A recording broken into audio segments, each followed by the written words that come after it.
तुझसे तो ना हो पाएगा। अगर ये लाइन सुन के आपका कभी भी अपने आप पे डाउट आने लगे और आप अपने लक्ष्य को छोड़ने का सोच रहे हो, तो आज की कहानी आप अपने दिमाग में रखना, बहुत हिम्मत देगी। तो हुआ कुछ यूं कि एक जंगल में एक बरगद का पेड़ था और उस पेड़ पे चील ने अंडे दे रखे थे और उसी पेड़ के नीचे जंगली मुर्गी ने भी अंडे दे रखे थे। एक दिन हवा का बहाव आया और एक चील का अंडा नीचे गिर के मुर्गी के अंडों के साथ मिक्स हो गया। अब समय बीता, अंडे फूटे, वो चील का बच्चा भी बाहर आया, पर वो तो मुर्गी के अंडों के साथ था।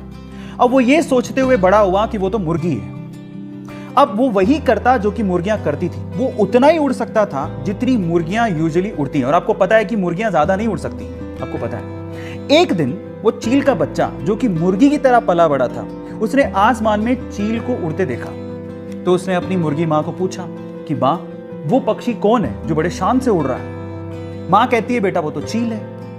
तो बच्चा मासूमियत से सवाल पूछता है कि हम लोग इतना ऊंचा क्यों नहीं उड़ सकते?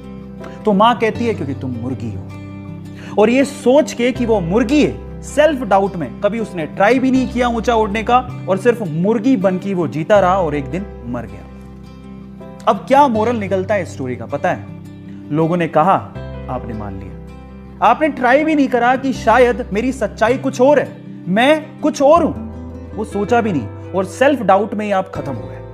गाइस एक बात बताऊं, जीत अगर सुनिश्चित हो ना तो कायर भी लड़ जाते हैं। बहादुर वो होते हैं जो हार का पता होने के बावजूद भी मैदान में डटे रहते हैं। इसलिए सेल्फ डाउट छोड़ो, अपने आप पे भरोसा रखो और लोगों के बहकावे में। ऐसी पावरफुल स्टोरीज के लिए हमारे चैनल को सब्सक्राइब कर लो और ऐसी वीडियोस को लोगों के साथ शेयर करो ताकि वो भी अपनी जिंदगी में कुछ कर सकें। मिलते हैं अगली वीडियो में।